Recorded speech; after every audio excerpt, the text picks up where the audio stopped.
পুর ভরা কাঁকরোল। আমি কচি দেখে কচি কিন্তু বড় বড় কাঁকরোল নিয়েছি। হ্যাঁ, এই কাঁকরোলটাকে আমি কি করেছি, ফার্স্টে উপরের এই যে কাটা কাটা আঁশটা ফেলে দিয়েছি, খোসা না, জাস্ট কাটা ওগুলো ফেলে দিয়ে চেষে নিয়ে ধুয়ে নিয়েছি।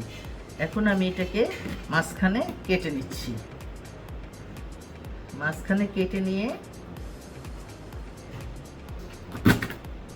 এটা একটু শক্ত হয়ে গেছে, আমি এখন চামচ দিয়ে এই ভিতরের পুট বের করে নিচ্ছি। ভিতরে যে বিচিগুলো আছে ওগুলো বের করে নিচ্ছি। জাস্ট এক কর্নার দিয়ে দিলেই এগুলো বের হয়ে যাবে।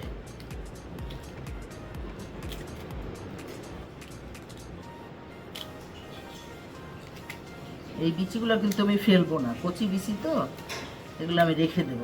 এগুলো আবার আমি ব্লেন্ড করে মশলা মেখে তারপর আবার এর মধ্যে ভরে দিব।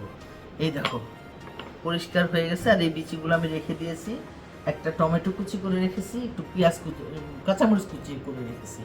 এটা আমি ব্লেন্ড করে একটু মশলা মিশিয়ে পরে এটার মধ্যে আবার ভরবো। হ্যাঁ, এই যে দেখো এইভাবে আমি সবগুলোকে রেডি করে নিচ্ছি। ঠিক আছে। আর যদি শক্ত থাকে বিচি তাহলে আমি বিচিগুলো বেছে ফেলে দিব, কিন্তু এই বিচিগুলো নরম, সেজন্য আমি ফেলবো না। এগুলো ব্লেন্ড করে এর ভিতরে দিয়ে দিব। ব্লেন্ড করবো যে এটা কী কী দিব তোমাদের বলছি। এই ভিতরের বিচিগুলো, কচি বিচিগুলো দিচ্ছি। টমেটো দিলাম কুচিয়ে, একটা টমেটো, কাঁচামরিচ কুচিয়ে দিলাম। তারপরে এটা ব্লেন্ড করব। এর মধ্যে দিব 1 চামচ সরিষা, 1 চামচ পোস্ত, একটু লবণ দিয়ে আমি ব্লেন্ড করে নিয়ে আসতেছি। ঠিক আছে। চুলায় গরম পানি দিব। গরম পানির মধ্যে এগুলো একটু 2 মিনিট ভাপিয়ে নিব। ঠিক আছে। এই দুইটা কাজ রেডি করে আমি থার্ড স্টেপে আসতেছি। এই যে আমি একটু পানি, একটু লবণ দিয়ে বলক তুলে নিলাম। তারপরে জাস্ট 1-1.5 মিনিটের মতো একটু বলক তুলে নেওয়াতে একটু ভাপিয়ে নিলাম আর কি। হ্যাঁ, এখন এটা আমি পুর করবো। ঠিক আছে। আমি কাঁকরোলের হাঁড়ির মধ্যে আমি পুর ভরে দিচ্ছি। এই যে এভাবে সুন্দর করে সবগুলো পুর ভরবো। তারপরে আমি ব্যাটার তৈরি করে ব্যাটারে ভাজবো। ঠিক আছে। এই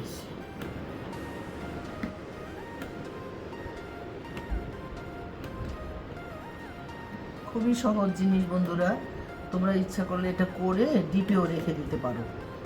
হঠাৎ করে কেউ এলে তখন ধরো একটু ব্যাটার গুলিয়ে ব্যাটারে ডুবিয়ে ভেজে দিলে এটাও হতে পারে। হ্যাঁ, তাহলে পুর ভরা হয়ে গেছে। হ্যাঁ, এখন আমি এটা ভাজবো, যেটা দিয়ে সেই ব্যাটারটা তৈরি করব। কিভাবে করব সেটা দেখো। আমি একটা ডিম ফেটে নিব ফার্স্টে।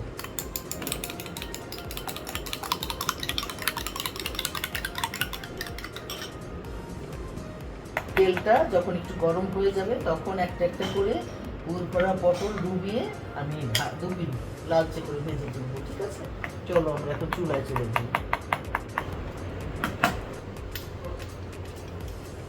এই যে আমি ব্যাটার তৈরি করে নিয়েছি। বেসন, ময়দা, আটা, অ্যাকচুয়ালি আমি আটা দিয়েছি, তোমরা ইচ্ছা করলে ময়দাও দিতে পারো। তারপরে এর মধ্যে একটু সামান্য আদা রসুন পেস্ট, একটু মরিচের গুঁড়ো, লবণ, একটা ডিম। এই ব্যাটারে আমি একটা একটা করে দিব আর ভাজবো। এই দেখো এইভাবে ডুবিয়ে নিব। এইভাবে ডুবিয়ে নিয়ে আমি যেদিকে আমি পুরটা ভরেছি পুরটারিটা আমি নিচের দিকে রাখবো।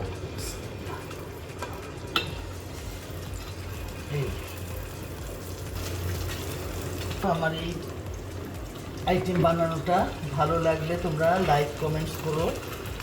আর তোমাদের যদি কোনো মনে হয় যে এর চেয়েও ভালো হতো এরকম করলে, সেইভাবেও আমাকে সাজেস্ট করতে পারো। অনেকেই আসো আমার চেয়ে অনেক ভালো জানো, ভালো করতে পারো। আমারটা কেমন হয় তোমাদের ভালো লাগলে তোমরা আমার চ্যানেলটা সাবস্ক্রাইব করে নিও। আমার মনে হয় খারাপ লাগবে না। এইভাবে করে হালকা ভেজে তুমি ডিপেও রেখে দিতে পারো। ডিপ অথবা নর্মালেও রাখতে পারো। ধরো 2-3 দিনের মধ্যে কোনো গেস্ট আসবে, তুমি নর্মালে রেখে দিলা, গেস্ট আসলে তখন ভেজে দিলা। ঠিক আছে। এক পিঠ লালচে হলে আমি আরেক পিঠে দেবো। আমার পুর করা কাঁকরোল তোমরা শুধুও খেতে পারো চায়ের সাথে, ভালোই লাগবে, অথবা পোলাও ভাতের সাথেও খেতে পারো। একবার করে খেয়ে দেখো, মজা লাগবে। ওকে, আজকের মতো এখানেই। ধন্যবাদ বন্ধুরা, আবার দেখা হবে নতুন কোনো রেসিপি নিয়ে তোমাদের সাথে। কেমন? আল্লাহ হাফিজ।